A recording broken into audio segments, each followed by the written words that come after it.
আমার ভালো লাগতেছে। ওকে ফাইন, আমি চাই যে তুমি খুব কমফোর্টলি এবং খুব রিল্যাক্সলি আজকের এই গল্পটা বলো, because you are my younger sister right now. So আরামসে বলো, হ্যাঁ, ছোটবেলা থেকে যেখান থেকে মনে পড়ে। আচ্ছা, আমাদের ফ্যামিলিটা হচ্ছে একটু ইসলামিক, মানে পর্দা, কোরআন পড়া এগুলো অনেক পছন্দ করেন। মাশাআল্লাহ। তো ছোটবেলা থেকেই আর কি আমি ওইভাবেই বড় হই। আর সবচেয়ে বড় কথা হচ্ছে আমার বাবা অনেক রাগী। সে হচ্ছে এমনও দিন গেছে যে আমি নামাজ পড়তেছি, আমার সিজদাটা হয় নাই, সে সিজদার মধ্যে মারা শুরু করছে।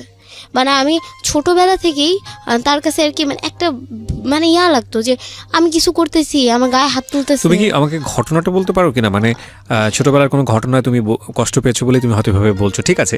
তার আগে যদি আমি একটু ছোট ছোট করে জানি, মানে তোমরা কয় ভাই বোন? আমরা 2 বোন। 2 বোন। তুমি কি বড় না ছোট? আমি সবার বড়। তুমি সবার বড়। বাবা কি করেন তোমার? আমার বাবা হচ্ছে ড্রাইভিং চাকরি করেন। ড্রাইভিং এর চাকরি করেন, আচ্ছা। এবং তোমরা, আমি যত জানি যে তুমি ঢাকাতেই বসবাস করছো বা ঢাকার লোকাল, যেটাই বলি না কেন, মোটামুটি অবস্থা সম্পন্ন একটা পরিবার, ঠিক আছে। তো এই যে নামাজের মধ্যেই তোমার গায়ে হাত তুলছে, এটা কত বছর বয়সের ঘটনা? এটা হচ্ছে আমি নামাজ শুরু করি 4 বছর থেকে। 4 বছর বয়স থেকে। তো খুব রাগী, এবং এটা কি জন্য হলো? তোমার কোনো ঘটনা কি মনে পড়ে যে এই নামাজের ভিতরে ঘটনা বা অন্য কোনো ঘটনা যে কারণে তোমার গায়ে হাত তুলছে? আমার গায়ে হাত তুলতেছে সামান্য কিছু বিষয়, আমি এই কাজটা করতেছি, এটা হয় নাই, বা এভাবেও বলতে পারে যে মা তুমি এটা করো না, এইভাবে করো। মানে মুখে বলার আগে মানে হাত চলে আসতো। মাও কি গায়ে হাত তুলতো? মা গায়ে হাত তুলতো, কিন্তু আমি বলবো আমার মা সেই হিসেবে আমার বাবা থেকে আমার মা বেটার ছিল। আচ্ছা। কিন্তু তারপরও আমার বাবার প্রতি একটা অন্যরকম একটা টান ছিল। মানে সবসময় ছোটবেলা থেকে আব্বু আম্মুর যদি ঝগড়া লাগতো তাহলে দেখা যেত যে আম্মুর সাপোর্ট আমি টানতেছি না, কিন্তু আম্মুর এখানে কোনো দোষ নাই, সব দোষ বাবার। মানে বাবাকে বেশি পছন্দ? হ্যাঁ, বাবাকে বেশি পছন্দ করে, যত মারতো তারপরও। মেয়েরা কেন জানি বাবাকে বেশি পছন্দ করে।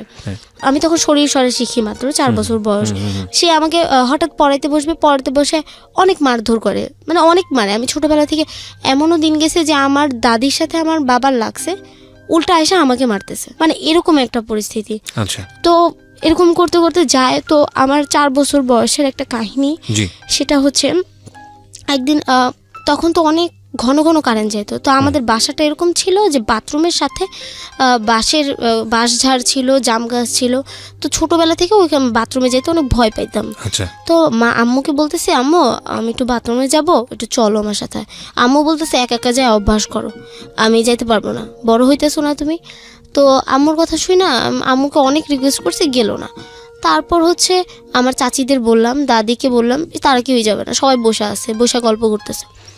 তো আমাদের বাসায় একজন ভাড়া থাকতো, তাকে আমরা দাদু বলে ডাকতাম। তো আমি তাকে যে বলতেছি, তারা তখন নতুন আসছে, মানে আমাদের বাসায় ভাড়া নতুন আসছে। আমি বলতেছি যে দাদু আপনি একটু আমি একটু টয়লেটে যাবো, আপনি একটু যেয়ে দাঁড়াবেন। সে আমাকে বলে কি আচ্ছা ঠিক আছে, তুমি আমার কাছে আসো। ওনার কাছে গিয়ে বসছি, মানে সে আমার সাথে এক ধরনের একটা খারাপ আচরণ করছে। তখন আমি বুঝতে পারিনি জিনিসটা, আমি ভাবছি যে সে আমার সাথে আমাকে আদর করতেছে। আচ্ছা আচ্ছা। কিন্তু আমি আমার অনেক কষ্ট হইতেছিল, আমি এই জিনিসটা বুঝতে পারছি। তারপর আমি টেক ইউর টাইম, তোমার যদি সময় লাগে, এবং আমি তোমাকে বলি যে তুমি আজকে যতক্ষণ আমার সঙ্গে আছো, হ্যাঁ, রেডিওতে যতক্ষণ তুমি তোমার এই গল্পটা বলবা, তোমার এটা চিন্তা করা উচিত, মানে দরকার নাই তুমি কাঁদলে মানুষ কি মনে করবে, তোমার এটা বললে মানুষ কি মনে করবে, ওই জিনিসটা তুমি আমার উপর ছেড়ে দাও। হ্যাঁ, তুমি মন খুলে বলো। আমি চাই যে আজকে 2 ঘন্টা পরে তুমি একদম একটু হলেও রিল্যাক্স হও, কজ আমি তোমার স্টোরিটা জানি, and which is very fearful. এবং আমার মনে হয় যে আমি বারবারই বলছি, আমার ইন্টারাপশন একটু ক্ষমাযোগ্য দেখবেন, কারণ আমি এরপরে গিয়ে কোনো কথা বলবো না, আমি শুনবো শুধু, কারণ আমি জানি বলে আপনাদেরকে বলছি। বিশেষ করে টিনেজার ছেলেমেয়ে যারা আছে, এবং যদি বাবা মা কেউ শুনে থাকেন, তাহলে অন্তত আজকের এপিসোডটা তাদেরকে বলুন শোনার জন্যে, কারণ আজকের এপিসোডটা তাদের অনেকেরই জীবন পরিবর্তন করে দেবে বলে আমি বিশ্বাস করি। হ্যাঁ আয়েশা বলো। তারপর হচ্ছে বাসায় এসে পড়ে আমি জিনিসটা কাউকে বলি না, কাউকেই না। আমি এতটুকু ভাবছি, আমি আমার মার কাছে ছোটবেলা থেকে সব রকম কথা শেয়ার করি, কিন্তু তারপর আমি মাকে বলি নাই। কিন্তু আমি ভাবছি যে এরকম একটা জিনিস থাক, বলার কি দরকার, হয়তো বা জিনিসটা অনেক খারাপ। আমার কাছে তখন মনে হয়েছে জিনিসটা খারাপ, আমি তারপরও বলি নাই। তো একদিন হচ্ছে আমি ক্লাস 4-এর আমি মাদ্রাসায় পড়তাম। তো 4-এ আমার আম্মু আর কি প্ল্যান করলো যে আমাকে স্কুলে ভর্তি করবে মাদ্রাসা থেকে। তো স্কুলে ভর্তি হলাম, রেজাল্ট ভালো ছিল। আমার আম্মু এমনি আমার ছোট বোনের থেকে আমাকে খুবই আদর করতো। আচ্ছা। আর সবচেয়ে বড় কথা, আমি ছোটবেলা থেকে একদম অসুস্থ মানে আমার জন্ম হয়েছে অসুস্থভাবে, এই জন্য আমার মাকে আমাকে অনেক আদর করতো বিশেষ করে। আর আমার মার আমাকে নিয়ে অনেক আশা ছিল যে আমার বড় মেয়েটার ব্রেন ভালো, আমার বোনটার ব্রেনটা একটু মানে ড্যাম, আমার ব্রেনটা একটু ভালো। তো আমার মার অনেক আশা ছিল আমার মেয়েটা এত বড় হবে, এই আশা নিয়ে সে স্কুলে ভর্তি করে। আর সবচেয়ে বড় কথা হচ্ছে যেটা আমি ছোটোবেলা থেকেই দেখছি আমার বাবা আমার মাকে অনেক নির্যাতন করতো, অনেক টর্চার করতো। এমনও একদিন গেছে যে আমি আমার চাচাতো বোনের সাথে আমার একটা কলম নিয়ে লাগছে, মানে আমার ফুপ্পি 2টা কলম পাঠিয়েছে, 2টা কলম 2 রকম, 2টার কোয়ালিটি 2 রকম। তো আমার বাবা আয়সা ওকে একটা কলম দিছে, তো আমি পরে জানতে পারি যে আমার ফুপ্পি ওকে কলম দিছে। তো আমি বলি যে তোমাকে তো কলম দিছে, তাহলে তুমি আমার কলমটা, ছোট ছিলাম, তোমার কলমটা আমাকে দিয়ে দাও, আমি যেটা তোমাকে দিছি সেটা তুমি আমাকে দিয়ে দাও। তো সেই ব্যাপারটা আমার আমার যে চাচা তার কানে চলে যায়। সে করে কি, কলমগুলো নিয়ে এসে মানে উড়া টুরা মেরে ফালায় দিয়ে বলতেছে তোদের কলম তুই রাখ। আচ্ছা। তো আমার মা তখন বলে যে আপনি কেন এমন করতেছেন, ও তো ছোট মানুষ, বলতেই পারে, এই ব্যাপারটা নিয়ে আপনি এইভাবে কেন রিয়েক্ট করবেন। সেই দিন আমার চাচা আমার মাকে অকথ্য ভাষায় গালিগালাজ করে। আচ্ছা। তো বলার পর ওই দিন থেকে তাদের সাথে অনেক ভালো আন্ডারস্ট্যান্ডিং ছিল, যে যদি আমার ওই চাচাতো বোন যে কাপড় পরতো আমিও ঠিক সেই কাপড়ই পরতাম, মানে এত ভালো একটা সম্পর্ক ছিল। ওই দিন থেকে সব শেষ হয়ে যায়। সেই দোষটা আমার বাবা আমার মাকে এত মায়ের দেয়, যেটা হচ্ছে আর্মিদের বেল্ট থাকে এক ধরনের শক্ত বাহিরের, সেই বেল্ট দিয়ে আমার মাকে মারে। তো এক পর্যায়ে মারতে মারতে আমার মা অজ্ঞান হয়ে যায়, এত মায়ের খায়। আবার যদি দেখা যায় যে একসাথে ভাড়াটিয়া বাসা, কারো কাপড়ের সাথে কারো কাপড় লাড়তেই পারি, এটা স্বাভাবিক। ভাড়াটিয়ার কাপড়ের সাথে আম্মুর কাপড় লাড়তেই পারি, সেটা কেন লাড়লো সেটা নিয়েও গায়ে হাত তুলবে। মানে এমন হতো যে সংসারের টুকিটাকি বিষয়, হ্যাঁ, যেগুলো নিয়ে গায়ে হাত তুলে, শুধু ওই রকম গায়ে হাত তোলা না যে সিম্পল ভাবে 2-3টা চর থাপ্পড়, ওই রকম না, মানে এমন ভাবে গায়ে হাত তুলে যে আম্মু একবার না পারতে চলেই গেছিল বাড়ি ছেড়ে। হ্যাঁ, বাড়ি ছেড়ে চলে গেছিল। এরকম চলতে থাকে ঘরের মধ্যে। আর সবচেয়ে বড়, আমার দাদি আমাকে অনেক ভালোবাসতো। আমার মা যদি আমাকে মারতো, আমার দাদি আমার মার সাথে ঝগড়া করতো। তো একদিন আমার মা আর কি আমার দাদির সামনে দাঁড়ায় আছে, তো বলতেছে আমার মা যে মার থেকে যে বেশি ভালোবাসবে সে ডাইনি। তো মার ওই কথাটা হয়তো বা ভুল ছিল। তারপরে যৌথ পরিবারে বড় হয়েছে, মানে বাবা চাচা সবাই মিলে? হ্যাঁ, সবাই মিলে, কিন্তু একসাথে খেতাম না। আচ্ছা, আলাদা আলাদা ছিল, কিন্তু সবাই মিলে একসাথে থাকতাম। আচ্ছা। তো তারপর হচ্ছে এরকম এই কথা বলার পর ওই ব্যাপারটা নিয়ে লাগে গিয়ে যাওয়ার পর মনে করেন আব্বু আসছে, আব্বুর কাছে বিচার দিছে আমার দাদি যে তোর বউ এই কথা বলছে, আবার মারধর। তারপর হচ্ছে একদিন এক পর্যায়ে আমি আমার দাদুর সাথে অনেক রাগ করি যে তুমি একটা বিষয় তোমাদের ভিতরে কেন রাখো না, তুমি কেন আব্বুর কাছে বলো, আর আব্বু আম্মুকে কেন এত মারে। তো এই কথা, আর আমি যখন ছোট ছিলাম আমি আমার আম্মুকে অনেক জ্বালাইছি, মানে এত পরিমাণে জ্বালাইছি যা বলার মতো না।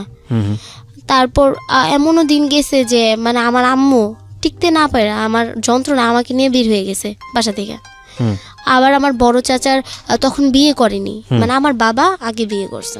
আচ্ছা। আমার বাবা আগে বিয়ে করছে বলতে আমার বড় চাচার ফার্স্টের যে ওয়াইফটা সে চলে গেছে। আচ্ছা।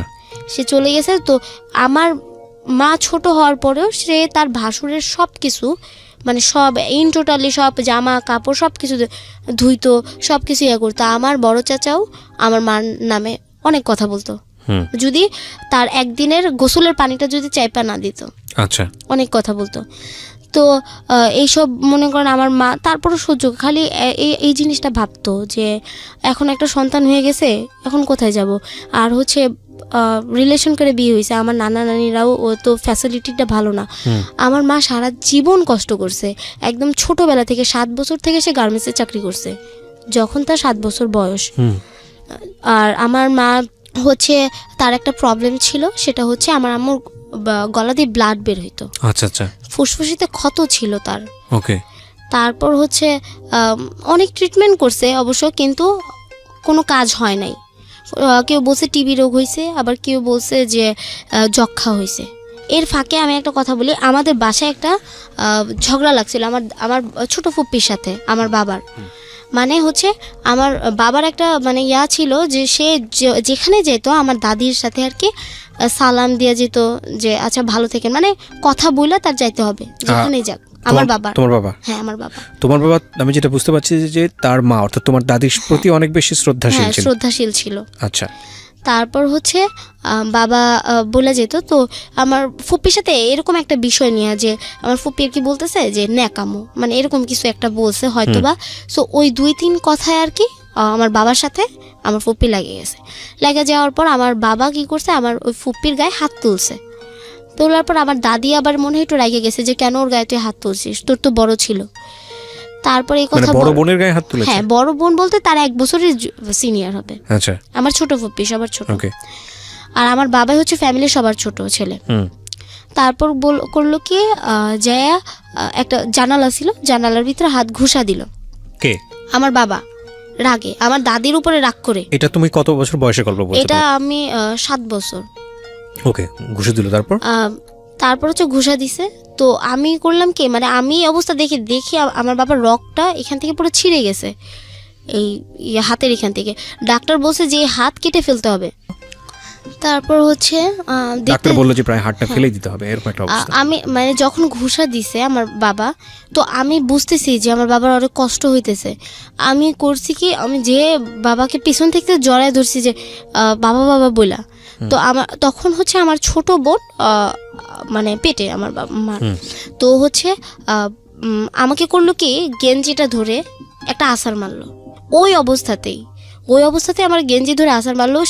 আমি একটা সাদা গেঞ্জি পরেছিলাম, তো ওই গেঞ্জিটার মধ্যে ব্লাড লেগেছিল। আমি যখন ছোট ছিলাম, যখনই গেঞ্জিটা দেখতাম তখনই বাবাকে বলতাম যে বাবা, মনে আছে তোমার যে হাত কেটে গেছিলো, সেই রক্তটা কিন্তু এখনও লেগে আছে, দাগটা কিন্তু এখনও উঠে নাই। তো তারপর হচ্ছে তাড়াহুড়ো করে বাবাকে নিয়ে যায় ডাক্তার। আমার মেজো চাচা যদিও আমাদের সাথে এক সময় খারাপ ব্যবহার করছে, এক সময় খারাপ, কিন্তু আমার চাচা আমাদের জন্য অনেক করছে, ইভেন এখনও করে। তারপর হচ্ছে আমার ডাক্তারের পাটা ধরে যে হাত কাটা যাবে না, আপনি যাই করেন হাত কাটা যাবে না, যত টাকা খরচ হোক। তারপর হচ্ছে মানে অনেক টিয়া করার পর ঠিক হয়। আমার ছোট বোনও তখন মানে হবে এই অবস্থা, আব্বুরও এই অবস্থা, সাথে আমার ছোট বোনটা হবে। মেডিকেলে নিয়ে গেছে আম্মু, মেডিকেলে ভর্তি, আমি বাসায়। তো যেদিন গেছে ওই দিন দুপুরের দিকে আমার মা এসে পড়ছে। আচ্ছা। এসে দেখে যে আমি তখন তো ছোট, কাদা টাদা নিয়ে খেলতেছি, কুচুলে কাদার অবস্থা। আম্মু এসে কান্না করে দেয় আমাকে দেখে, কান্না করে দিয়ে বলে যে আমি এই কয়েক ঘন্টার জন্য গেছি, তাই তোর এই অবস্থা, যখন আমি থাকবো না তখন কি করবি? তখন এই কথা বলে মানে আম্মু কান্না করে দেয়। তো তারপর আম্মু নিজে এসে গোসল টোসল করায় আমাকে। গোসল করানোর পর ঘর পরিষ্কার করে সব কিছু করে। বাবারও এই অবস্থা, হাসপাতালে খাবার দাবার, আমার ছোট বোনটাও হয়েছে। আর সবচেয়ে বেশি হেল্প করে হচ্ছে আমার খালামুনি। আচ্ছা। কারণ তখন তো আমার বাবার ইনকাম ছিল না, তখন আমার খালামুনি আমাদের ফ্যামিলিটাকে আমার খালামুনি চালাইছে, খালামুনি দেখছে। তো তারপর হচ্ছে এইভাবে বাবার হাত ঠিক হয়, আস্তে আস্তে সব কিছু ঠিক হয়। তারপরে এইভাবে যেতে থাকে। ওই যে আমার আম্মুর যে অসুখটা, সেটা তো দিন দিন বাড়তেছে, আর সেটা এখনো ধরা পড়ে নাই। তখনও ওই যে মানে কি হয়েছে, প্রবলেমটা শেষ হয় নাই।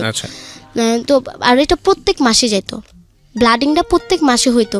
আর যখন হইতো আমার কাছে মনে আছে যে যখন ব্লাডিং হতো তখন হচ্ছে একটা আম্মুর একটা আলাদা গ্লাস ছিল। আমাদের বলতো কি যে এই গ্লাসে পানি খাওয়া না, কারণ সে ভাবতো যে ওই রোগটা যদি আমাদের হয়ে যায়, ছোঁয়াছুঁই ব্যাপার, মানে সে এটা ভাবতো, কিন্তু আসলে ব্যাপারটা ছোঁয়াছুঁই ছিল না।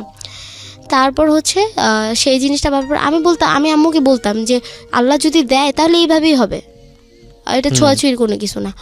তো তারপর আর আম্মু খুবই মানে অসুস্থ থাকতো, আর প্রত্যেক মাসে তাও আবার খণ্ড খণ্ড ব্লাড যেত।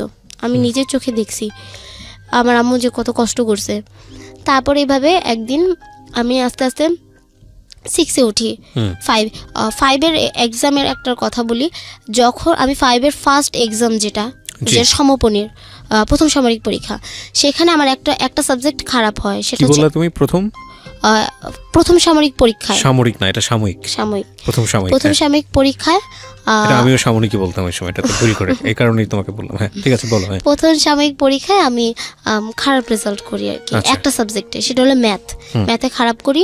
তারপর হচ্ছে আম্মু জিনিসটা বুঝতে পারে যে এখন যদি আমি ওকে করি, যে মারধর করি, তাইলে ওর জিনিসটা আর কি অনেক কষ্ট পাবে আচ্ছা। জিনিসটা। সো আম্মু মারধর করেন, আম্মু বুঝায় যে এখন খারাপ হয়েছে, থাক, এর পরের বার ভালো করবা, ভালো করার চেষ্টা করবা। তারপর হচ্ছে আমি ভাবছি কি বাবা কিছু বলবে না, কারণ যখন আস্তে আস্তে বড় হইতেছি তখন বাবা এত পড়ালেখার দিকে এতটা দেখতো না। আচ্ছা। তো আমি তারপর না আবেগের বসে দেখাইছি খাতাটা, যে আব্বু দেখো আমি রেজাল্ট দিছি, খাতা দেখো। তো ওইটার কি লাল দাগ দিয়ে দেয়া ছিল 22। তো বাবা বুঝতে পারছে যে এটা কম, তো বলতেছে এটাতে কম কেন। তারপর আমি বলতেছি এটা খারাপ হয়েছে একটু, আম্মু আমাকে কিছু বলে নেই, আম্মু আমাকে মারে নেই। তো এই কথাটা বলার পর বাবাও করলো কি, শলার ঝাড়ু যেটা বলে, শলার ঝাড়ু নিয়ে আমাকে অনেক মারছে। মানে এত আমি আসলে ভাবতেই পারি না যে সে আমাকে মারবে, মানে আমি পুরো হতভম্ব হয়ে গেছি। তারপর আম্মু বলতেছে যে আমার মেয়েটার রেজাল্ট খারাপ করছে, আমি আর কিছু বলি না, আপনি কেন বললেন? আচ্ছা, এখানে একটা বিষয় একটু বলি। এই শাসনের বিষয়টা যখন তোমার সাথে হতো, ধরো বাবা তোমাকে শাসন করছে, তখন মা কি তোমার পক্ষ নিত, বা মা তোমাকে শাসন করছে, বাবা কি তোমার পক্ষ নিয়ে কি তাদের মধ্যে কোনো ঝগড়া হতো? হ্যাঁ, অনেক হতো। এমনকি আমার মারও খাইছে এই ব্যাপারটা নিয়ে, যে কেন মারো, এত ও বড় হইতেছে না, ওর গায়ে কেন হাত দাও। আচ্ছা, ওকে, ঠিক আছে। হ্যাঁ, এখানে এই বিষয়টা কিন্তু খুব সেন্সিটিভ। একটা হচ্ছে যে গায়ে হাত তোলার বিষয় নিয়ে তো বুঝতেই পারছেন আমি কি বলবো, উচিতই না। বিশেষ করে এটা সাধারণত আমি দেখি যে আমাদের সমাজে মারা বেশি করেন সন্তানদেরকে একটা বয়স পর্যন্ত, এবং বাবাদের কাছ থেকে আসলে গায়ে হাত তোলার বিষয়টা অতটা দেখা যায় না। কিন্তু এই ক্ষেত্রে স্টোরিটা একটু ব্যতিক্রম। তবে এটা ঠিক যে শাসনটা পরিমিত হওয়া উচিত। আর এই শাসনটা হলে, বিশেষ করে বাবা যদি শাসন করে তাহলে মায়ের সেখানে ইন্টারফেয়ার করা উচিত না, মা যদি শাসন করে বাবারও সেখানে ইন্টারফেয়ার করা উচিত না। এবং দুজনকেই মনে রাখা উচিত যে শাসনের লেভেলটা যেন এত না হয়ে যায় যাতে করে আরেকজনকে সেখানে ইন্টারফেয়ার করা হচ্ছে। বিষয়টা আসলে খুবই ইম্পর্টেন্ট, কারণ এতে করে সন্তানের মানসিকতার উপরে খুব ভয়ানক রকমের প্রভাব পড়ে, যে কারণে আমি প্রশ্নটা জিজ্ঞেস করছিলাম। আচ্ছা, হ্যাঁ বলো, তারপর কি হলো?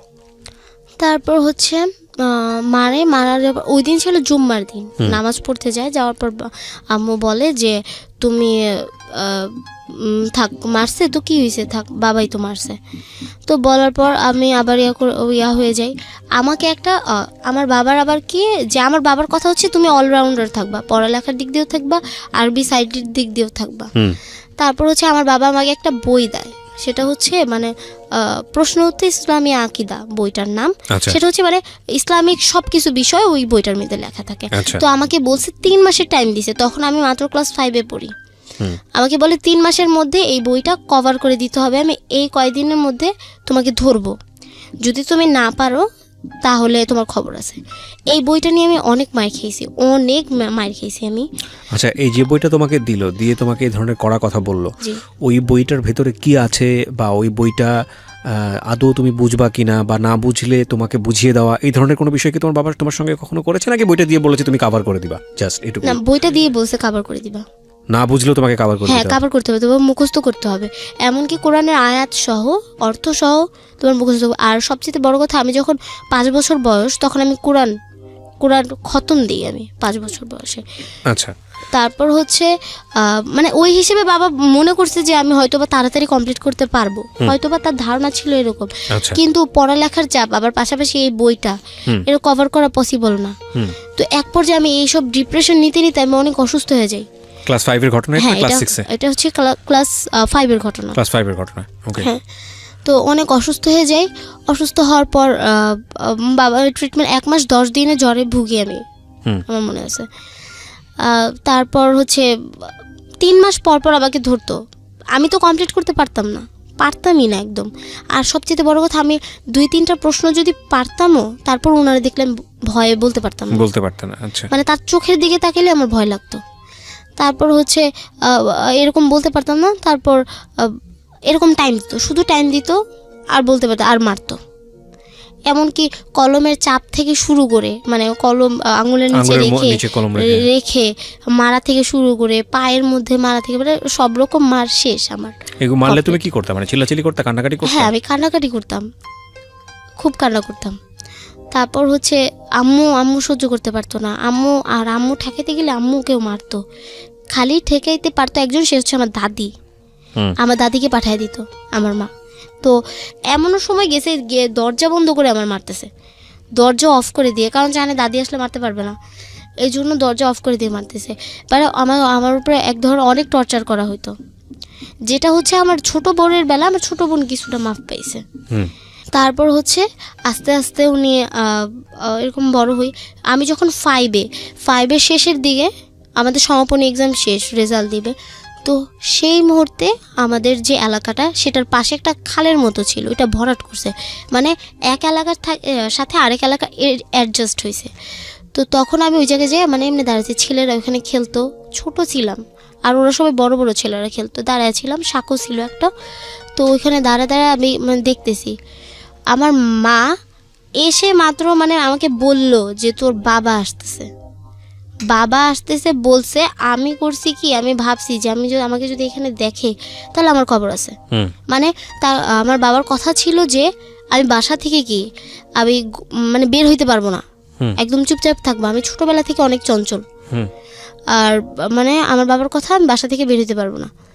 তো আমি বের হয়ে দাঁড়াইছি, হঠাৎ করে করলো কি যে মানে আসলো, এসে আমি তাকে দেখে আরেক বাসায় ঢুকে গেছি। মানে আমার কথা হচ্ছে আমি বলবো যে আমি ওদের বাসায় গেছিলাম, ওদের বাসা থেকে বাসায় আসতে নিছি, কিন্তু আমার বাবা দেখে ফেলছে যে আমি দৌড় দিয়ে ওই বাসায় গেছি। উনি আমাকে করলো কি, ওই বাসা থেকে নিয়ে গেল বাসায় যে সাথে সাথে গেটটা লক করে দিল। লক করে দেওয়ার সাথে সাথে আমাকে বেল দিয়ে এত মারছে, সেদিন আমি ফিট হয়ে গেছি, মানে মারা শেষ। বাবা আমার দাদি আসার পর বলতেছে যে আমার কসম লাগে তুই গেটটা খোল। তারপরও তবে দাদির সাউন্ড পেয়ে বাবা গেট খুলছে, খোলার পর আমি দাঁড়াইছি, সাথে সাথে পড়ে গেছি। মানে আমার দোষ ছিল, আমি কেন এখানে দাঁড়াইছি, আমাকে মানে এতটুকু তো বলতে পারতো ওইখানে দাঁড়ায় না, এখানে ছেলেরা খেলে, ওইখানে দাঁড়ায় না। আচ্ছা আচ্ছা। তারপর হচ্ছে 6-এ উঠি, তখন থেকে একটা ছেলের সাথে আমার আবার পরিচয় হয়। তো ওখানে ও খেলতে আসতো, তো ওইখান থেকে আর কি ও আমাকে মানে একটু চেতাইতো আর কি। ও একটু ছোট ছিল, মানে চেতাইতো। ও তখন কোন ক্লাসে? তখন আমি 5-এ, মানে আমি 6-এ উঠবো, 6-এ উঠবা এরকম একটা অবস্থায় আছে। আর ও হচ্ছে 8-এ উঠবে, তখন 7-এ আর কি। তো মানে ও আমাকে দেখলে আর কি এবারে চেতাইতো আর কি, এমনি শুধু। তো তারপর আমি বলি এই ছেলে কে এটা, যে আমাকে এরকম ডিস্টার্ব করে সব সময়। তো আমি একদিন বলছি যে দেখেন আমি তো আপনাকে চিনি না, আপনি আমাকে এভাবে ডিস্টার্ব করলে কিন্তু আমি আমার মার কাছে বলে দেবো। তারপরে বলার পর অনেক দিন বাসা থেকে বের হইনি। তারপরে তখন একটু ভিতরে তো আবেগ মানে হইতেছে যে এই ছেলেটা ডিস্টার্ব করে, কেন ডিস্টার্ব করে, মানে তখন থেকে ভিতরে হ্যাঁ কিউরিওসিটি, ভালো লাগে। তারপর হচ্ছে যখন আমি 6-এ উঠি, 6-এ ওঠার পর আম্মু তো সাথে থাকে, আম্মু একবার দিয়ে আসতো, একবার নিয়ে আসতো স্কুলে। হ্যাঁ, তখন তো ছেলেটার সঙ্গে তোমার পরিচয় হয়নি নাকি? ছেলেটাকে তুমি তখন চিনে ফেলেছো? পরিচয় বলতে আমি মানে আমার ফ্রেন্ড আবার ওকে চিনতো। আচ্ছা, ওকে চিনতো, তো ওকে চেনার পর বলতো, আমি বললাম কি ওকে, তারপর বলছে ও তো ও, তারপর মানে নাম বললো আমাকে, নাম বলছে আমাকে যে এই ছেলেটার নাম এটা। আমি বলি কি এই ছেলেটা আমাকে খালি। তুমি কি ছেলেটার নাম বলতে চাচ্ছো রেডিওতে? ছেলেটার নাম হচ্ছে শাহরিয়ার। কি জানলা তুমি ফ্রেন্ডদের কাছ থেকে শাহরিয়ার সম্পর্কে? ও হচ্ছে আমার ফ্রেন্ডদের সাথে ফাইজলামি করতো, আবার আমার সাথেও করতো। আচ্ছা, তো আমি ওদেরকে বলতেছি যে ছেলেটা আমার সাথেও ফাইজলামি করে, আবার তোদের সাথেও করে, ছেলেটার নাম কি? তারপর ও বলতেছে ছেলেটার নাম শাহরিয়ার। ওকে। তো এই কথা বলার পর তো ওরাও ফাইজলামি করতো, আমি দাঁড়া দেখতাম, আমি করতাম না। আমি যে ওই যে বলছি যে আমি আমার মার কাছে বিচার দিব, এরপর থেকে ছেলের সাথে আমি আর কোনো কথা বলি না। ছেলে আমাকে অনবরত ডিস্টার্ব করতেছে, কিন্তু আমি কিছুই বলতাম না। তারপর একদিন আমার ওই ফ্রেন্ডের সাথে, মানে ওর কানেকশনে, মানে শাহরিয়ারের তো ওই ফ্রেন্ডের সাথে আমি একটু ক্লোজ হয়ে যাই, আমার যার একটা ফ্রেন্ড। তো ক্লোজ হয়ে যাওয়ার পর ও আর আমি, শাহরিয়াররা যে বাসায় থাকতো সেই বাসায় আমার আরেকটা ফ্রেন্ড থাকতো। আচ্ছা। তো আমরা একদিন মানে শাহরিয়ারকে নিয়ে কথা বলতেছি, 2 ফ্রেন্ড। বলার পর ও আর কি মাঝখান দিয়ে আমার আরেক ফ্রেন্ড এসে আমাকে বলতেছে তোমরা শাহরিয়ারকে চিনো? তাই আমি বলছি যে হ্যাঁ আমরা তো চিনি। তো বলছে কীভাবে চিনো? আমি বলি কি ছেলেটা অনেক দুষ্ট, খালি ডিস্টার্ব করে। তা বলতেছে যে ও তো আমরা তো একসাথে। আমি বলি তুমি চিনো? তা বলতেছে যে হ্যাঁ আমাদের একসাথেই থাকি, পাশাপাশি ঘর আমাদের। তাই আমি বলতেছে ও, আমি বলি আমরা আবার ওকে কৌতূহলবশত জিজ্ঞাসা করছি কোন ক্লাসে পড়ে ছেলেটা। তো বলতেছে 8-এ পড়ে। মানে তুমি তখন ক্লাস 5-এর শেষের দিকে, মানে আমি তারপর হচ্ছে ওকে আমি জিজ্ঞাসা করি যে ও মানে কোন ক্লাসে পড়ে, তো বলে 8-এ। তো ছেলেটা সাইজে এতটাই ছোট ছিল, মানে বোঝা যাইতো না যে ও ক্লাস 8-এ পড়ে। তখন তো আমার মাত্র 6-এ, বুঝতাম 8 অনেক বড় একটা ক্লাস। তখন বলতেছি যে এই ছেলে ক্লাস 8-এ পড়ে, বিশ্বাস হয় না। তা বলতেছে যে ওরা এরকম একটু খাটো। ও আবার যে করেছে কি আমার নামটা, মানে আমার ওই ফ্রেন্ডের নাম আর আমার নাম ওই ছেলেকে যা জিজ্ঞাসা করছেন যে তোমরা কি ওকে চিনো। তো বলতেছে যে মানে আমার ফ্রেন্ডের নাম ধরে বলছে যে আমার সাথে যে ফ্রেন্ড ছিল ওর নাম ধরে বলছে যে হ্যাঁ ওকে তো চিনি, কিন্তু আমাকে মানে আয়েশাকে তো চিনি না।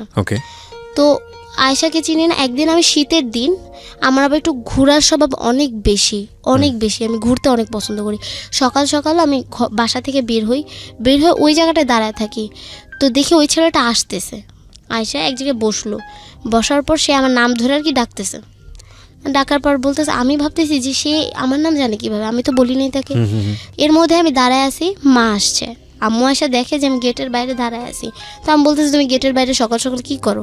আমি বললাম আম্মু এমনি ভালো লাগতেছে না, এই জন্য দাঁড়ায় আছি। তো বলছে বাসায় চলো, তোমার বাবা ঘুম থেকে উঠবে, যদি জানতে পারে তুমি বাসা থেকে বেরোইছো অনেক মারবে কিন্তু। তারপর হচ্ছে বাসায় গেলাম। বাসায় যাওয়ার পর তখন আমার ভিতরে মানে ভাবতেছি যে ছেলেটা আমার নাম জানলো কীভাবে, স্কুলে যাবো যা জিজ্ঞাসা করবো আমার নাম কিভাবে জানলো। তো গেলাম ওই ফ্রেন্ডকে জিজ্ঞাসা করলাম যে তুমি কি আমার নাম বলছো ওকে? তো বলতেছে হ্যাঁ আমি তো তোমার নাম বলি না, আমি আসলে বলছি যে তোমাকে চিনে কি না ও। তো বলতেছে, আমি বলছি কেন বলছো? ও তো আমার নাম ধরে এখন আমাকে যেতেছে, আর এটা যদি আমার আম্মু শুনে তাহলে তো মানে আমার আম্মু আমাকে দোষারোপ করবে। যাই হোক, তারপর একদিন মানে এরকম মানে আমার ওই ফ্রেন্ডের সাথেও আমি ক্লোজ হয়ে যাই। তো আমার কথা আবার আমার ফ্রেন্ড ওকে যায় বলতো, ওর কথা আবার আমাকে মানে মাঝখানে ভাইয়া হিসেবে কাজ। হ্যাঁ। তারপর বলার পর তো একদিন ওই ছেলে করলো কি, শাহরিয়ার করলো কি, আমাকে একটা কাগজের মধ্যে লেখা যে তুমি কি রিলেশন করো। তো আমি বলছি কি যে খাতার মধ্যে লিখে পাঠিয়েছে। হ্যাঁ একটা পৃষ্ঠার মধ্যে লিখে পাঠিয়েছে। তো আমি আবার বলছি কি মানে এত বারবার জিজ্ঞাসা করছে, আমার ফ্রেন্ড বলতেছে যে বল তুই ওকে পছন্দ করিস বল। তো আমি মানে ফ্রেন্ড তোমাকে ইন্সপায়ার করতেছে ওকে পছন্দ করে। হ্যাঁ তুই বল যে তুই ওকে পছন্দ করিস। ফ্রেন্ডের নাম কি ছিল? ফ্রেন্ডের নাম রিয়া। ওকে। তো হচ্ছে ও রিয়া আমাকে বলতেছে তুই বল, মানে যে ওদের পাশের বাসায় থাকতো, বলতেছে আমি তোদের কানেকশন করায় দিব। তারপর আমি বলতেছি যে না আমার মা যদি জানতে পারে তাহলে প্রবলেম হতে পারে। তখন পর্যন্ত কি তোমার শাহরিয়ারের প্রতি কোনো দুর্বলতা বা ভালো লাগে, একটু চাচ্ছ নিজে থেকে সম্পর্ক হোক, এরকম কিছু ছিল? না সম্পর্ক সেটা না, মানে ভালো লাগতো। ওকে, তার মানে এই ভালো লাগার বিষয়টা রিয়া জানতো? হ্যাঁ রিয়া জানতো, সেজন্য ইন্সপায়ার করেছে। তারপর রিয়াও কি তোমার বয়সের ছিল? হ্যাঁ আমার বয়সের। ও কোন রিলেশনশিপে ছিল ওই সময়টাতে? না ও তখন ছিল না। আচ্ছা। তারপর আমাকে বলার পর আমি বলি আচ্ছা এতবার যখন বলতেছে যে বইলাতে যে ও নাকি পছন্দ করি আমি। তো বলার পর ও রিয়া যায় আবার ওকে বলে দিছে যে আপনাকে পছন্দ করে। তো বলার পর ও তো পুরা মানে ওই কথাটা কি লুকাবে, ওই কথাটা পুরা স্কুল ছড়াইছে যে ওই মেয়ে আমাকে পছন্দ করে। একই স্কুলে পড়তো তোমরা? হ্যাঁ একই স্কুলে পড়তাম। ওকে, মানে শাহরিয়ার তুমি রিয়া একই স্কুলে পড়তাম। আচ্ছা।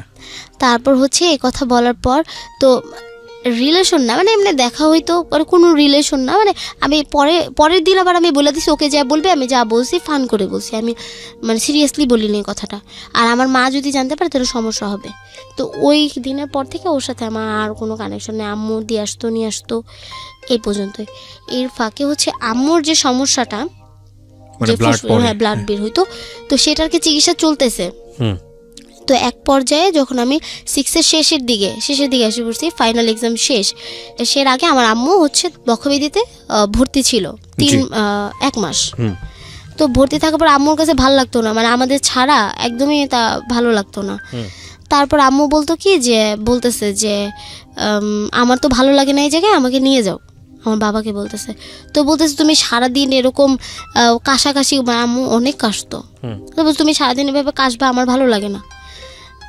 তো বলতেছে যে তুমি থাকো এখানে থাকো। বলতেছে না আমার বাসা ছাড়া হাসপাতালে ভালো লাগে না, চারপাশে মানুষ মারা যায় কিরকম লাগে আমার কাছে। তো এই কথা বলার পর তো বাবা নিয়ে আসছে 1 মাস পর। তারপর আমাদের আবার ভর্তি করায় দিয়ে, আমাদের 6-7-এ ভর্তি করায় দিয়ে আমার মার তখন ধরা পড়ছে যে আম্মুর ফুসফুসিতে 2টো, একটা বড় যেটা সেটার হচ্ছে পুরাটাই হয়ে গেছে, ফুটো হয়ে গেছে। আর যেটা ছোট সেটা হচ্ছে অর্ধেকের বেশি নষ্ট হয়ে গেছে, ফুটো হয়ে গেছে। তো তারপর বলছে যে অপারেশন করতে হবে। কিন্তু আমার আম্মুর ভিতরে এই জিনিসটা আমি দেখছি সব সময়, সে কোনো সময় একটা জিনিসে হার মারতো না যে আমার এত বড় একটা রোগ হয়েছে। সে কাউকে বুঝতে দিত না যে সে এত বড় একটা রোগ নিয়ে ঘুরতেছে, আর কেউ তাকে দেখে বুঝতে পারে নাই যে তার এত বড় একটা রোগ। ইভেন হচ্ছে তার যখন গলা দিয়ে রক্ত যেত আমরাও বুঝতে পারতাম না তার সে অসুস্থ। হাসপাতাল থেকে বলছে যে আপনার অ্যাডমিট হতে হবে আর অপারেশন করতে হবে ইমার্জেন্সি, না হলে যে যতটুকু আছে এতটুকু পুরো নষ্ট হয়ে যাবে। আচ্ছা, তখন আমি ফেব্রুয়ারি মাস, এটা হচ্ছে ফেব্রুয়ারি মাসে আমি আবার আম্মু যখন হাসপাতালে ছিল, আম্মু হাসপাতালে যাওয়ার আগে আমাকে বলছে কি পেন্সিল বক্স কিনা দিবে। তো আমি বলছি যে তুমি আমাকে, আমি তো বলছি যে আমি অনেক তেরা ছিলাম। তো আমি ফোন দিছি, আমি ফোন দিয়ে বলতেছি তুমি আমাকে বলছিলা যে তুমি পেন্সিল বক্স কিনা দিবা, তুমি পেন্সিল বক্স না কিনা দিয়ে তুমি চলে গেলা, তুমি আমাকে পেন্সিল বক্স কিনা দিয়ে যাও। আমি জানি না, দিতেই হবে আমাকে পেন্সিল বক্স। তো আম্মু বলতেছে যে আম্মু আমি তো অনেক অসুস্থ, আমি তো এখন দিতে পারবো না। তো আমি বলতেছে আমি জানি না তুমি আমাকে পেন্সিল বক্স কোথা থেকে দিবা, আমাকে তুমি কয়েকদিনের ভিতরেই পেন্সিল বক্স দিবা। তো বলতেছে আচ্ছা ঠিক আছে আমি আইসা নিই। আমার আম্মু একটা গ্লাস সেট আনছে, গ্লাস সেট সে মহাখালী থেকে সে ক্যান্টনমেন্ট পর্যন্ত হাইটা আসছে, হাইটা সে বাসায় গেছে, আমাদের বাসায় যাওয়ার পর বাসায় যায় বলতেছে যে আমি আজকে মহাখালী থেকে ক্যান্টনমেন্ট পর্যন্ত হাইটা আসছি। তো আমি বলতেছি যে তুমি কেন হাইটা আসছো, তোমার কষ্ট হয়নি? তা বলতেছে যে না কষ্ট হয়নি, তোমাদের দেখার জন্য আমার মনটা সবসময় ছটফট করতে থাকে, আমার ভালো লাগে না ওই জায়গায়, আমার ভয় করে কেন জানি, আমার ওইখানে থাকতে অনেক ভয় করে, আমার মাকে বলতো আমাদের। তো ওইটা ছিল আমার আম্মু সে অপারেশনের শেষবার আসা বাসায়। আচ্ছা, ওইটাই ছিল শেষবার আসা। তো বাসায় আসার পর আমি আবার আম্মুর সাথে সন্ধ্যার দিকে আমার আবার রাগারাগি হয়েছে একটু। আমি বলতেছি যে আম্মু তুমি আমাকে বলছিলে পেন্সিল বক্স কিনা দিবে, তুমি কালকেই পেন্সিল বক্স কিনা দিবে আমাকে। তা বলতেছে যে আমার তো অপারেশনের ডেট আছে, তো আমার অপারেশনের ডেট তো সামনে, তো আমি তোমাকে যে পেন্সিল বক্স, আচ্ছা ঠিক আছে আমি তোমাকে কালকে পেন্সিল বক্স কিনা দিব। আমি বলছি আচ্ছা ঠিক আছে। ওই দিনই আমার আম্মুর ফোন আসছে যে আপনার অপারেশন হবে অমুক তারিখে, আপনি এসে পড়েন। আম্মু ওই দিনে চলে গেছে, আর আম্মু ওই দিন যাওয়ার সময় মানে বারবার শুধু পিছের দিকে, আমার কাছে মনে হলো আম্মু যাইতে চায় না, মানে এরকম একটা অবস্থা। এর আগে আমার আম্মুর যখন হয় মানে অপারেশন, আম্মু আর কি ডাউটে ছিল আমি করবো কি করবো না, করলে কি ভালো হবে না করলে ভালো হবে। তখন আমাকে বলছে ইস্তেখারা দিতে, যেটা হচ্ছে 3 দিনের থাকে। তো আমি করছি কি দিছি, ফার্স্টের দিন দেওয়ার পর আমি একটা স্বপ্নে দেখছি, যে স্বপ্নটা হচ্ছে এরকম যে একটা আম্মু যাইতেছে, তার পিছনে একটা ষাঁড় গরু, আমি ষাঁড় গরুটা দেখে পিছনে এসে একটা বাসায় লুকিয়ে গেছি। বাসায় লুকানোর পর বিল্ডিংটা দেখলাম, আমি ঢেলান দেওয়ার সাথে সাথে ধুসা পড়ে গেলো বিল্ডিংটা। আর সামনের দিকে দেখছি আম্মুকে যে আমি ডাকতেছি, আম্মুর কোনো সারা শব্দ নেই। পরে দেখলাম ভ্যানিশ হয়ে গেল আম্মু। তো এই গল্প মানে এই স্বপ্নটার কথা আমি বলছি আম্মুকে, বলার পর আম্মু বলতেছে আমার বাবাকে বলতেছে যে ও তো এই স্বপ্ন দেখছে, মনে হয় স্বপ্নটা খারাপই, তো আমার কাছে মনে হয় যে অপারেশন না করাটাই ভালো হবে।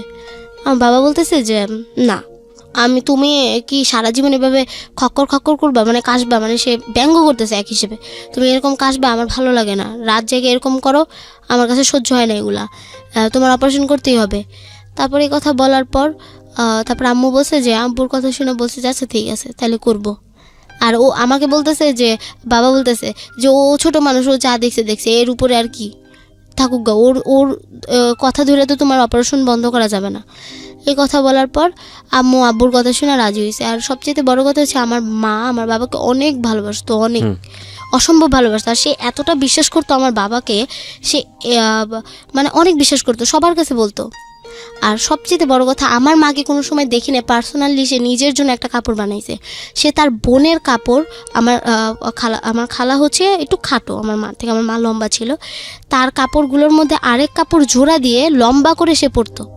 এমনকি তার অপারেশনের টাকাটাও আসছে হচ্ছে সাহায্য হিসেবে, জাকাত হিসেবে আসছে আমার মার অপারেশনের টাকাটা।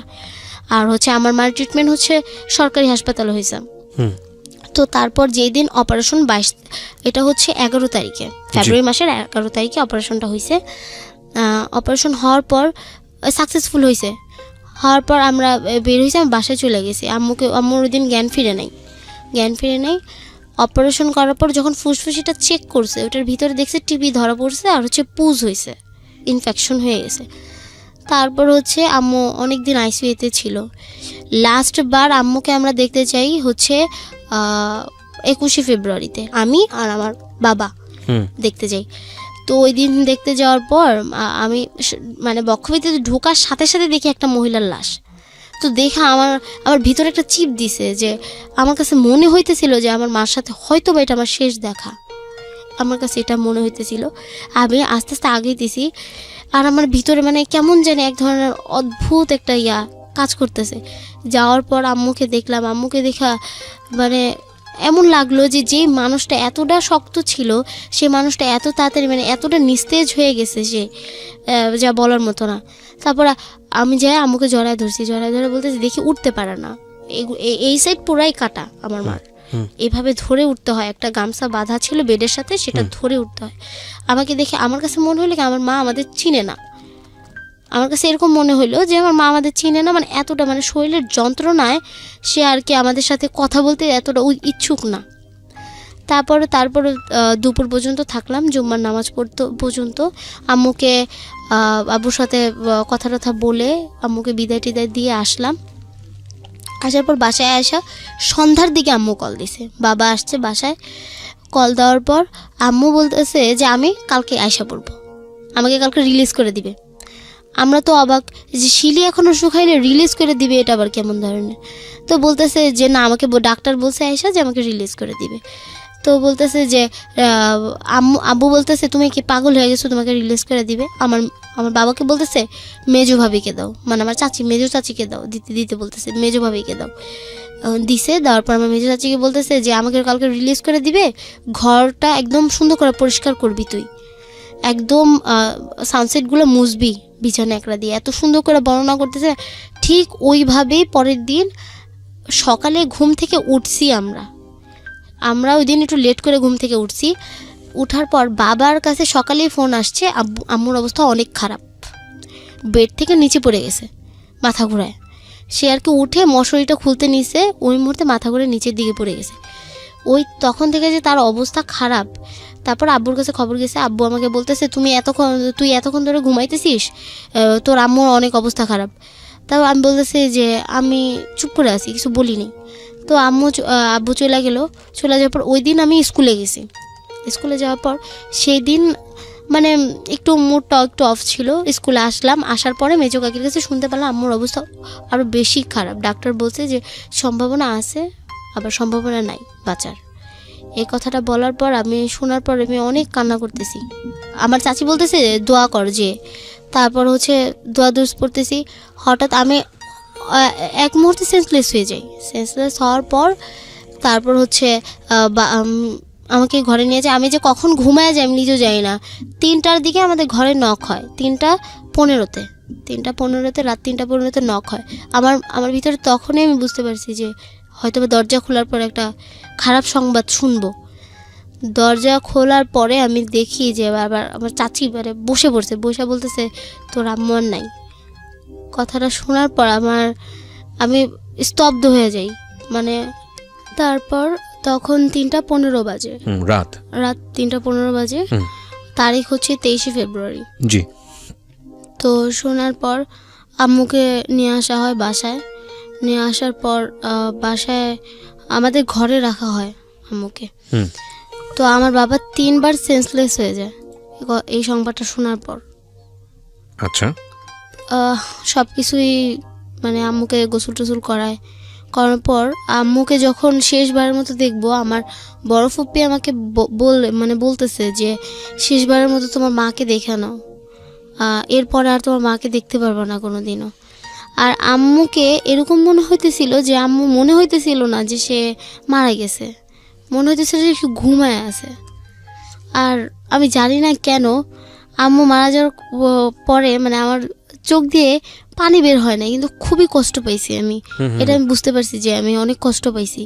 তারপর এরকম কয়েকদিন চলে যাওয়ার পর আমার যে ছেলেটার কথা বলি, আম্মু মারা যাওয়ার পর সেই ছেলেটার মানে ইয়াটা আরো বেশি বেড়ে যায়। মানে শাহরিয়ার? হ্যাঁ, শাহরিয়ারের বাসার সামনে আসা, আমাকে ডিস্টার্ব করা, এর আগেও মানে ও এরকম ডিস্টার্ব করতো আমাদের ফ্যামিলির, মানে সবাই জানতো যে ছেলেটা আর কি বাসার সামনে এসে ইটাইটি করে, বাথরুমে ইটা মারে। তো এরকম করার পর তা বলতেছে, আমার দাদি আমাকে বলতেছে যে এই ছেলে কেন এখানে এসে এরকম করে, আমাকে বলতেছে। তো আমি বলতেছি যে আমি তো জানি না কিসের জন্য এরকম করে। তো আমি বললাম কি আম্মুর ফোন তখন ছিল, আম্মুর ফোন তখন আমরা চালাই, আমাদের ঘরে আর কি রাখি। তো আমি বলছি কি আমি ভাবতেছি যে আমি আমার ওই ফ্রেন্ডটাকে ফোন দিব, রিয়াকে ফোন দিয়ে ওকে বলবো যে ওকে একটু দাও, আমি ওকে বলবো যে আপনি যাতে আমাদের বাসার সামনে এরকম ডিস্টার্ব করবেন না, কারণ এটা আমার উপরে ইফেক্ট পড়তেছে। আচ্ছা, আমি রিয়াকে সন্ধ্যার সময় ফোন দিছি, ফোন দেওয়ার পর বলছি যে শাহরিয়ার কেন এরকম করতেছে। তো বলতেছে যে আচ্ছা ঠিক আছে, আমি বললে তো হবে না, তুই বল, আমাকে বলতেছে তুই বল। আমি বলি আচ্ছা ঠিক আছে, তুই ওকে ফোনটা দে, কিন্তু ওকে কসম কাটাবি যাতে এই নাম্বারটা ও না নেয়। তো রিয়া ওকে কসম কাটায় বলছে যে এই নাম্বারটা আপনি নেবেন না, কারণ এটা হচ্ছে ওর বাসায় থাকে, বাসায় ওর বাবাও মাঝে মধ্যে চেক করে ফোনটা। আচ্ছা। তো তারপর ও হচ্ছে এরকম ইয়াটিয়া মানে ফোন দিয়ে আমি বলি যে আপনি এরকম করতেছেন, আমার বাসায় অনেক সমস্যা হইতেছে। তো যখন আমি ফোনে কথা বলি তখন সেটা আবার আমার বড় চাচি যে সে মানে সাইড থেকে শুনতে পারে যে এটা একটা ছেলের কণ্ঠ, আমি যার সাথে কথা বলতেছি। তো সে বলতেছে যে এটা তো একটা ছেলের কণ্ঠ, ছেলেটা কি? আমি বলি কি যে আসলে কাকি এরকম তো না, বিষয়টা এরকম, আমি ওকে জাস্ট নিষেধ করছি যে যাতে না আসে। তো আমাকে বলতেছে নাম্বার পাইছে কোথা থেকে।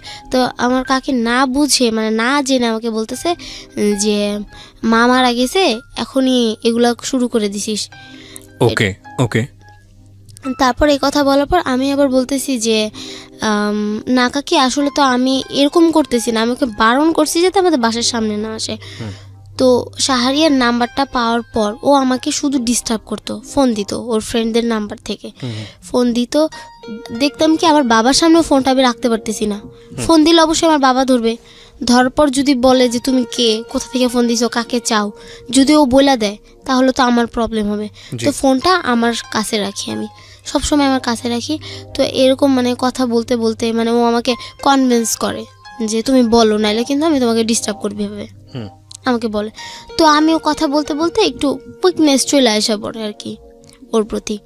তো আমি ওকে হ্যাঁ হ্যাঁ বলি, বলার পর এরকম রাত্রে কথা বলতাম, আমি একেবারে মানে একদম গভীরে চলে গেছিলাম। মানে আমি আসলে মানে শারীরের সঙ্গে কথাবার্তা বলতে বলতে ওর উপর অনেক ডিপেন্ডেন্ট হয়ে যাচ্ছিলে, আর নাকি গভীর বলতে তুমি অন্য কিছু বোঝাচ্ছ? না না, আমি বুঝাচ্ছি যে মানে আমি উইক হয়ে গেছি ওর থেকে বেশি। আচ্ছা, এইটার পেছনের অন্যতম কারণ তোমার মার অ্যাবসেন্স গুলো, বিষয়গুলো নিয়ে তার সঙ্গে অনেক বেশি ডিসকাস করতা। বিষয়টা কিরকমই ছিল যে ওই সময়ে এরকম একজন মানুষ দরকার যার সঙ্গে সবকিছু শেয়ার করা যায়, নাকি শারিয়ার কি ভালো লাগা শুরু হয়ে গেল? না না, এরকম কারণ আমার বাবার কাছ থেকে তো ওই সাপোর্টটা পাইনি। পয়েন্ট করবেন প্লিজ, এগুলো নোট করবেন, এগুলো খুব গুরুত্বপূর্ণ। একটা মানুষের জীবনে যে ভয়াবহ রকমের পরিবর্তনগুলো আসে, কিংবা একটা মানুষের জীবনে যে পরিবর্তনটাই আসুক না কেন, সেটার পেছনে সূক্ষ্ম সূক্ষ্ম অনেকগুলো কারণ থাকে। হ্যাঁ, সো এই 16 বছরের বাচ্চার জীবনে যে ঘটনাগুলো ঘটেছে সেটা কিছুটা হলেও আপনারা বুঝতে পেরেছেন ওর 2 হাতের ছবি দেখে। বাট আপনাদের প্রত্যেকেরই ওর পুরো এই বিষয়গুলো একটু জানা উচিত, যাতে করে আপনাদের বাচ্চাদের জীবনে এই ঘটনা না ঘটে। এবং একই সাথে বাচ্চা যারা শুনছো, 16 বছর 18 বছর, আমি বাচ্চাই বলবো এদেরকে, একটু জেনে নাও যাতে করে তোমরাও এই ধরনের ভুলটা না করো। হ্যাঁ, মানে বাবার সাথে শেয়ার করার মতো অবস্থা ছিল না, কাকি এদিকে সন্দেহ করছে মার অ্যাবসেন্সের কারণে, যে কারণে ওই ছেলেটার সঙ্গে এক ধরনের একটু তো ভালো লাগা আগে থেকে ছিলই। সো তারপর হচ্ছে আমি ওর সাথে এরকম কন্টিনিউস কথা বলতে থাকি। তারপর এক পর্যায়ে বাবা যায় হচ্ছে সিলেটে। আচ্ছা, তার মনটা অনেক খারাপ থাকে আম্মু মারা যাওয়ার কারণে, সে ওখানে যায়। যাওয়ার পর ওইখান থেকে একজন আমার বাবার বন্ধু তাকে ফোন দিয়ে বলে যে তুমি চলে গেছো, তোমার মেয়ে তো এগুলা করতেছে, সম্পর্ক করতেছে একটা ছেলের সাথে। তো বলার পর আমার বাবা আমাকে এবারে তখন কিছুই বলে না, বুঝতে দেয় না বিষয়টা যে বাবা জানে, আসার সাথে সাথে ফোনটা লুকিয়ে ফেলছে। আচ্ছা, তখনই আমি কিছুটা বুঝতে পারছি যে বাবা হয়তো বা জানছে কারো থেকে। আমি তারপরে লুকায়া মানে আমি বুঝতে পারছি যে মোবাইলটা কোথায় রাখতে পারে। আমি নিয়ে সকালে আমার দাদির ঘরে চলে আসি। দাদির ঘরে এসে আমি ওর নাম্বারে বারবার কল দিতে থাকি। তারপর হচ্ছে কল দেওয়ার পর আমি ওকে বলি যে মানে বাবা মনে হয় জানছে সব। বাবা হঠাৎ করে আসার পর আমাকে বলতেছে যে ফোনটা কোথায়। তাই আমি বলি কি আব্বু ফোন তো সবসময় আমার কাছেই থাকে, এখন ফোন চাইতেছো? তো বলতেছে ফোন দে, ফোন তোর কাছে রাখা যাবে না। ফোন নিয়ে নিছে। নেওয়ার পর হঠাৎ করে আমাকে ঘরে ডাক দিছে বাবা। হ্যাঁ বাবা। মানে মায়ের মৃত্যুর কতদিন পরের ঘটনা এটা? এটা হচ্ছে 3 মাস পরের 3 মাস পরের ঘটনা। ওকে, তারপর ঘরে ডাক দিছে, দেওয়ার পর আমাকে বলতেছে আর সবচেয়ে বড় একটা কথা আমি একটু বলিনি, সেটা হচ্ছে আমার যে আইডি কার্ডটা, আমি সবসময় হিজাব পরে আইডি কার্ডের ছবি তুলতাম, কিন্তু ওইবার শুধু আমাদের যে স্কুলের যে হেড স্যার সে বসে হিজাব খুলে করতে হবে, এটা বাধ্যতামূলক করছিল। তো আমি হিজাব খুলে তখন আর কি ছবিটা তুলি। তোলার পর মানে ও আমার কাছে ছবিটা চায়, আইডি কার্ডটা চায়, এটা হচ্ছে শাহরিয়ার চায়। চাওয়ার পর আমি দিতে চাই না, যে কারণ আমার তো হিজাব দাও না মাথায়। তো এক পর্যায়ে মানে ও বলে যে তুমি যে না দাও তাহলে মানে অনেক কনভিন্স করে। তো বললাম, আমি তো উইক ছিলাম, তো বলছে ও রাগ করবে, থাক দিয়ে দিই। তো আমি আইডি কার্ডটা দিয়ে দিছি ওকে। তো আমার বাবা আমাকে বলতেছে, হঠাৎ করেই বলতেছে তোর আইডি কার্ড কোথায়, স্কুলের আইডি কার্ড কোথায়? তা আমি বললাম যে আইডি কার্ড আমার একটা ফ্রেন্ডকে দিয়ে দিছি। তো বলতেছে ফ্রেন্ডকে দিয়ে দিছিস, চলো ওই ফ্রেন্ডের বাসায় যাবো। তারপর আমি বলতেছি যে না, ওই ফ্রেন্ডের বাসা তো আমি চিনি না। এখন আমাকে বলতেছে যে না চিনিস না বা যেটাই হোক, আমি আইডি কার্ড, কিন্তু আমি তো জানি যে আইডি কার্ডটা হচ্ছে ওর কাছে, আর এটা হয়তো বা বাবাও জানতো, হয়তো বা কোনো না কোনো ভাবে খবর পাইছে। তো আমাকে বলতেছে যে হিজাব ছাড়া আইডি কার্ড তুই কেন আরেকজনকে দিছিস, এটা যদি সে আরেক জায়গায় দেয় তখন কি করবি? আচ্ছা। তারপর আমি বললাম কি যে ও কাউকেই দিবে না। তা বলতেছে আমি জানি না, আইডি কার্ড এই মুহূর্তে নিয়ে আসতে হবে। ওই দিন অনেক মারধর করছে। মারধর করার পর মেজো কাকি বলতেছে আচ্ছা আমি নিজে আইডি কার্ড এনে দেবো। তারপর যখন মারার পর আমি বলছি যে এই আইডি কার্ডটা ওই ছেলের কাছে। বলার পর আমার মেজো কাকি ওই শাহরিয়ার কাছে গেছে, যা বলছে যে বাবা তুমি আইডি কার্ডটা দিয়ে দাও। তো বলতেছে যে আন্টি আইডি কার্ডটা তো আমার কাছে এখন নাই, বাসায় রেখে আসছি আমি। তো বলতেছে যে তুমি যেখানে রেখে আসো না কেন এখনই নিয়ে আসো, আয়শার বাবা আয়শাকে অনেক মারবে না হলে। তো এই কথা বলার পর ও করলো কি যে তো বলতেছে যে আচ্ছা আন্টি আপনি একটু ওয়েট করেন, আমি নিয়ে আসতেছি। তো বাসা থেকে যে নিয়ে আসছে আইডি কার্ডটা নিয়ে আসার পর বলতেছে যে এই কাজ আর কোনোদিনও করবি না, কোনো ছবি কাউকে দিবি না, আর একটা ছেলেকে তো ভুলেও না, যদিও কিছু করে ফেলে এটা নেটে দিয়ে দেয়। তখন আমি অনেক কান্না করি। তখন করবো না বলছি, কিন্তু কন্টিনিউয়াস কিন্তু আছে ওর সাথে আমার। এরপরে তুমি যোগাযোগ করলে কিভাবে? তোমার কাছ থেকে সেল ফোন নিয়ে নিয়েছে? হ্যাঁ, ফোন নাম্বার, এই যে স্কুলে দেখা হয়, একই স্কুলে পড়ি আমরা। আচ্ছা, তো তুমি জানালে তোমার বাসায় কি হচ্ছে এই ঘটনাকে কেন্দ্র করে? হ্যাঁ, আমি জানাইছি। জানানোর পরে ও আমাকে কিছুই বলেনি। তারপর হচ্ছে একদিন ওর সাথে আবার বাবার দেখা হয় রাস্তায়। বলতেছে যে দেখো বাবা, তোমাদের বয়স তো এখন অনেক কম, আচ্ছা এরকম কেন করতেছো? যদি তুমি এরকম করো আমি কিন্তু হেড স্যারের কাছে বিচার দিব তোমার নামে, তুমি যদি ওর সাথে আর কোনো রিলেশন রাখো। তখন ও আবার একটু অন্যরকম, মানে ওর কথাবার্তার ভাবভঙ্গি একদম অন্যরকম। ও বলতেছে আচ্ছা আপনি পারলে কিছু করেন, এরকম কথা বলছে। এই বিষয়গুলো তুমি জানলা কোথা থেকে? এই বিষয়গুলো আমি জানছি পরে, হচ্ছে যে আমার চাচি বলছে, আমার ছোট বোন বলছে, আমার বাবা বলছে। বলার পর তারপর হেড স্যারের কাছে গেছে আমার বাবা। যাওয়ার পর হেড স্যার আমার বাবাকে চিনতো। তো বলতেছে তুমি আসছো এখানে, আমার বাবাকে জিজ্ঞাসা করতেছে হেড স্যার।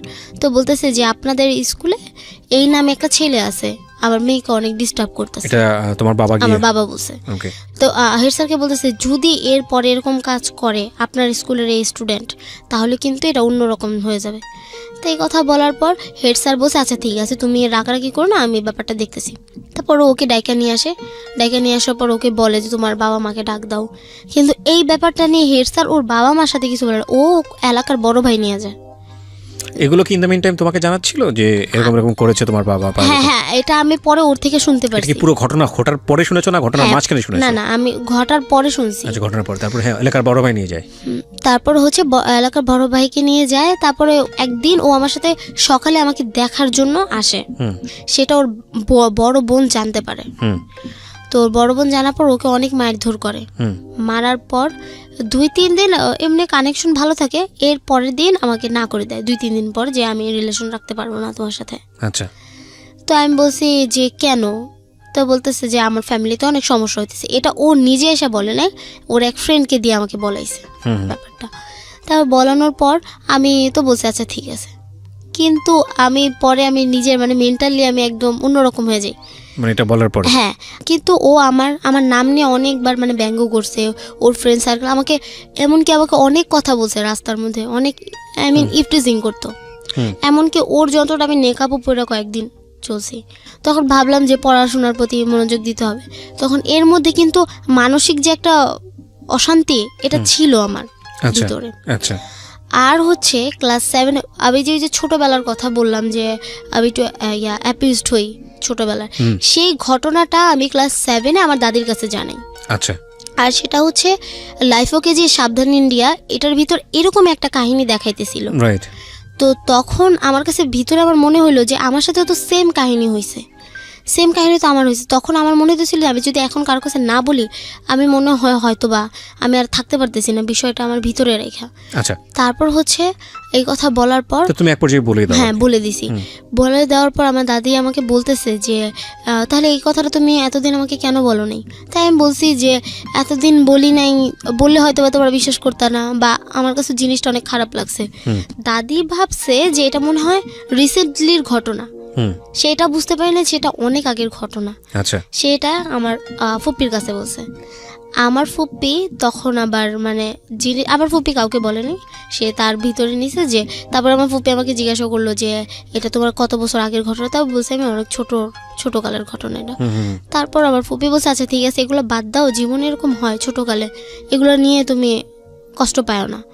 বুঝানোর পর তারপর ফাইনাল এক্সাম দিলাম, দিয়ে 8-এ যখন উঠি, 8-এর প্রথম সাময়িক পরীক্ষায় আমার ভালো রেজাল্ট করি একটা। আচ্ছা। তো যখন দ্বিতীয় সাময়িক দিব, তখন আমার ফুপাতো ভাইয়ের একটা ফ্রেন্ড আছে। তো আমার ফুপাতো ভাই সবসময় দেখতো আমি মন মরা থাকতাম, ওই একটা ব্যাপার নিয়ে সবসময় মানে গোমরা করে বসে থাকতাম। তখন সে বলে যে আমার একটা বেস্ট ফ্রেন্ড আছে, সো তুমি ওর সাথে রিলেশন করে দেখতে পারো। আচ্ছা। তারপরে হচ্ছে তো বলতেছে আমি একবার রিলেশন করে অনেক কষ্ট পাইছি, এখন আর ওইরকম কষ্ট পাইতে চাই না আমি। তো বলতেছে যে আচ্ছা ঠিক আছে, তুমি কথা বলে তো দেখতে পারো, কথা বলে দেখো ফোনে। তো একদিন কথা বলছি ওই ফোনে, যে ফোনে শাহরিয়ার সাথে কথা বলছিলাম, ঠিক ওই ফোনে। শাহরিয়ার কি ওই সময়টাতে কোনো চেষ্টা করেনি তোমার সঙ্গে? কোনো চেষ্টা করেনি। আচ্ছা, ওকে। আমি চাইছি যে শাহরিয়ারের জায়গাটা ওরকে দিয়ে কভার করার জন্য, মানে শাহরিয়ার কথা যাতে আমার মনে না আসে। ওকে আমি বলছি যে আমি এরকম একটা রিলেশন করছিলাম, ও আমাকে ছেড়ে দিছে। বলার পর ও বলছে যে আচ্ছা সমস্যা নেই, এগুলো হয় এরকম সেরকম বলছে।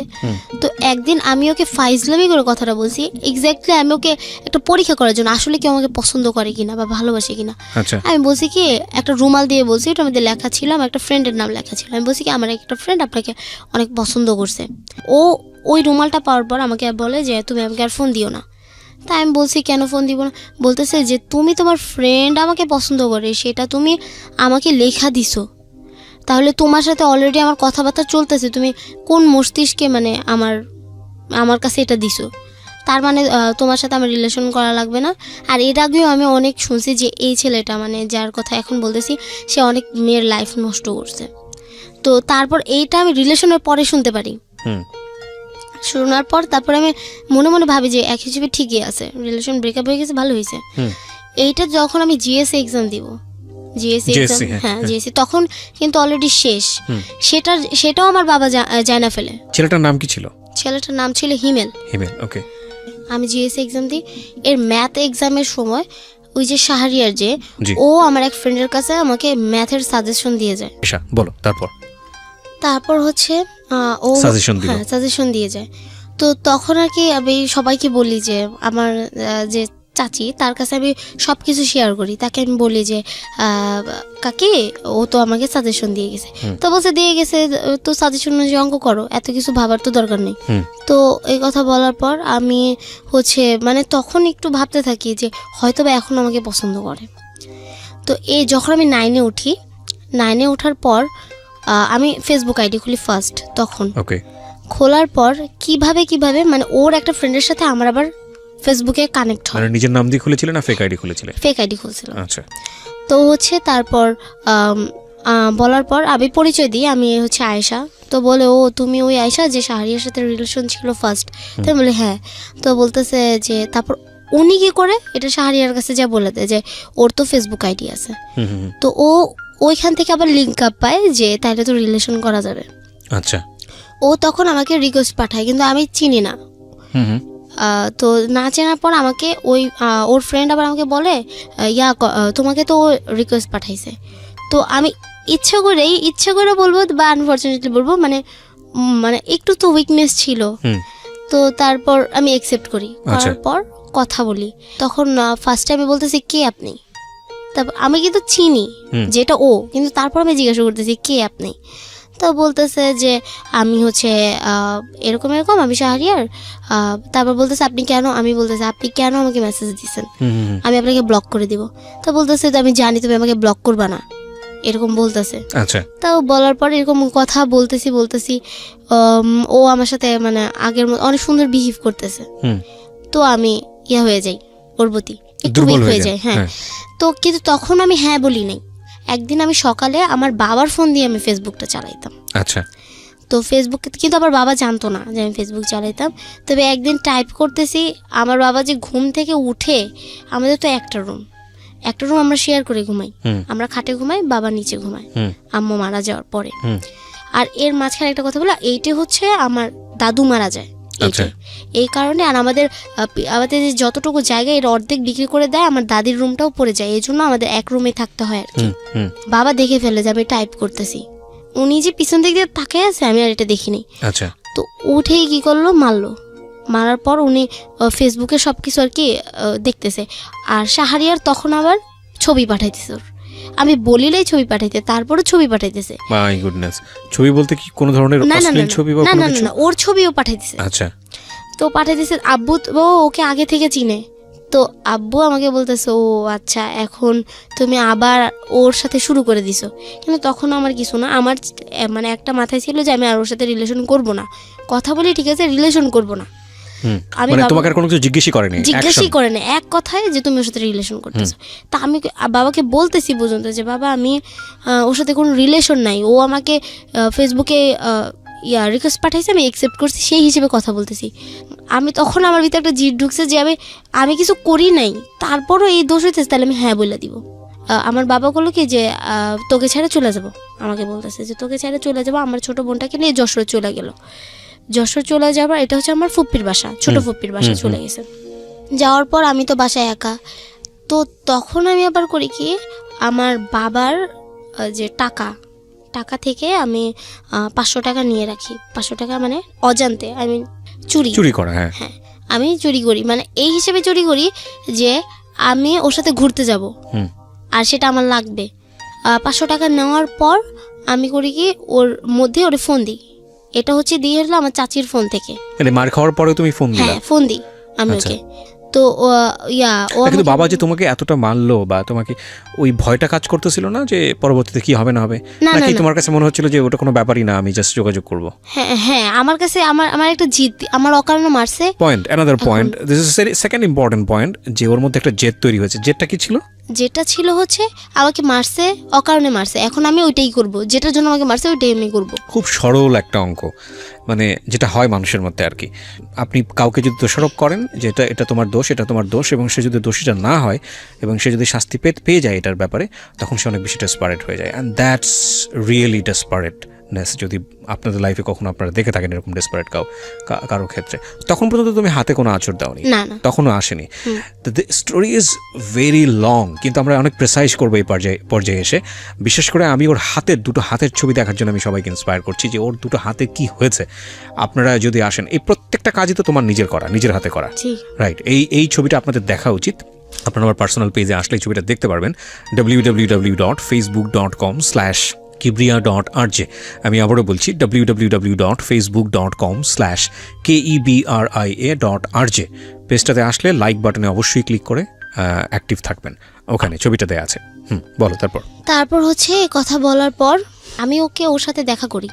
দেখা করার পর ওকে আমি একটা কথা বলি, আপনি কি আগের মতো করবেন, মানে আগের মতো কি আমাকে ছেড়ে চলে যাবেন? যদি আপনি এরকম করেন তাহলে বলে দেন, আমি আর রিলেশনের দিকে আগাবো না। আর যদি আপনি থাকেন তাহলে আমার যত কষ্টই হোক না কেন আমি আপনার সাথে থাকবো, আমি এই কথা বলছি। তো এই কথা বলার পর ও আমাকে বলছে যে না, আগের মতো আমি করবো না। আমি তোমাকে এখন সত্যিই ভালোবাসি, আমাকে বলতেছে। তখন ও ইন্টারে উঠছে। আমাকে কথা বলার পর আমি বলছি যে আচ্ছা ঠিক আছে। তো ওই দিন থেকে ওর সাথে আমার রিলেশন শুরু হয়। তো আমার বাবা তো আসে না, বাবা ওইখানেই থাকে, 5-6 দিন ওইখানেই ছিল, বাসায় আসছে। আসার পর আমার ফুপিরা অনেক বুঝাইছে আমাকে যে তুই তোর বাবাকে বল তুই এগুলো সব বাদ দিয়ে দিছিস। তো আমি বলি যে আমি সব বাদ দিয়ে দিছি, বাবাকে বলি। তো মানে বলি আর বাবা জানতে পারে যে আমি ওই ছেলের সাথে আমার রিলেশন আছে, আবার মারে।